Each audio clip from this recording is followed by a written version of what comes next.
Again with Michael de Hamel. Welcome. Good afternoon. Good afternoon. Get the hang of this microphone and that sort of thing, and I'll be happy. Excellent. I want councillors to imagine for a moment that they have won a prize, and they've been given a 2-week cruise on the Pacific Canadian coast. And they have flown out through Auckland, big airport. They've arrived. Excuse me, we all prefer to fly through Christchurch International. Well, I don't know how they got to it. I don't know how they got to Auckland, but maybe they drove up.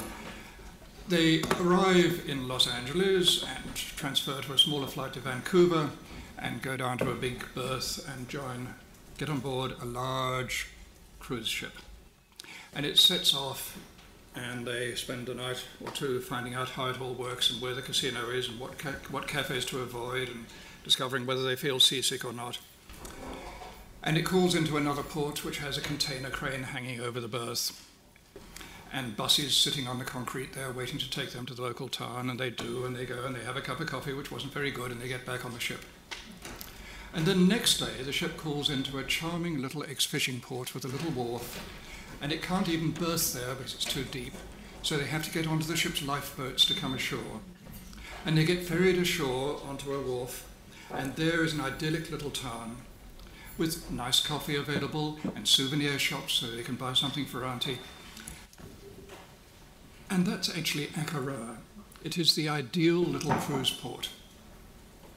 People love coming to Akaroa. People, even Christchurch people, love going there. But if you're on a cruise ship, it's very special. And Akaroa, as you probably know, won the accolade of being the best cruise destination in Australasia this last year. It beat Cairns, and it beat Tauranga, and it beat New Plymouth, and all the others around. And that's partly why this year there are 91 cruise ships due to visit Akaroa. That's a huge number. What's more, if you're the cruise ship operator, even if you've got quite a big ship, you only have to pay about $15,000 to berth in the harbour and get your people there. There's about $10,000 to the City Council for use of the wharf and about $5,000 to Environment Canterbury for hanging the anchor over the edge. And it's also, if you're travelling between Wellington and Dunedin, it's a relatively straightforward trip in from Dunedin up from the south, detour slightly as you go around the peninsula and on to Wellington or back the other way. This year there are, I think, 14 ships due to call into Lyttelton. Ships, even the present ones that call into Akaroa, are quite free to call into Lyttelton. There's enough depth there, there's a big wharf there, it's got container cranes hanging over it. There's nothing stopping them doing that, but they choose to call into Akaroa.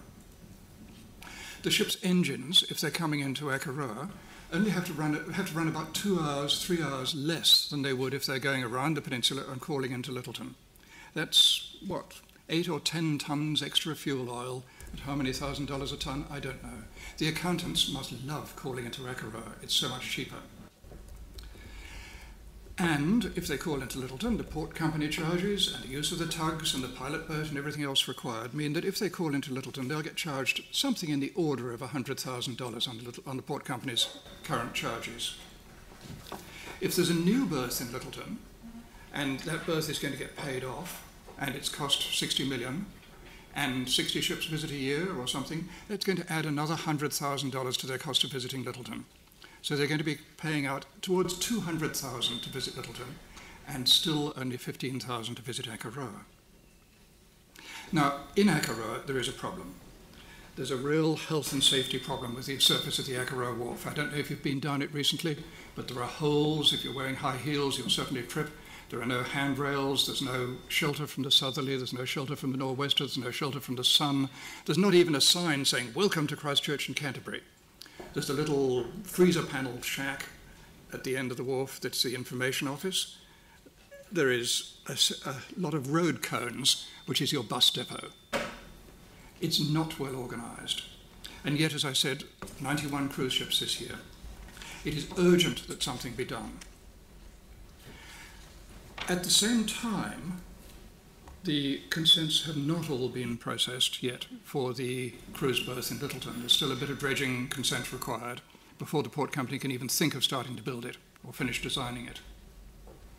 That means that there is 50 to 60 million that isn't being spent at the moment, where the interest on that money is not required at the moment.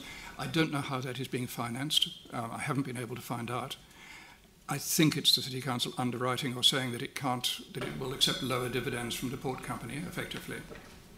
But it means that there may be more dividends available for another year from that $60 million investment, or money that doesn't need to be borrowed. There is therefore funding for at least a year available, the foregone interest, if you like, on what would be spent on Littleton Berth. So this is a project where there is money available, unlike many other ones that you've heard about. Actually, I think that the council could probably cancel the cruise berth in Littleton and save itself $50 or $60 million. I think I might just end things there, not because of the content of the submission, but we've come to the end of the 5 minutes. Right. I'm very happy to answer questions. Well, no, we've come to the end of the submission time. I'm sorry, you know, these processes are what they are, but we have to move on to the next submitter. It's only fair they've been But advised email or of the written timing. questions, welcome. Thank you. Thank you very much, Michael. I mean, I think you've made your point very powerfully anyway.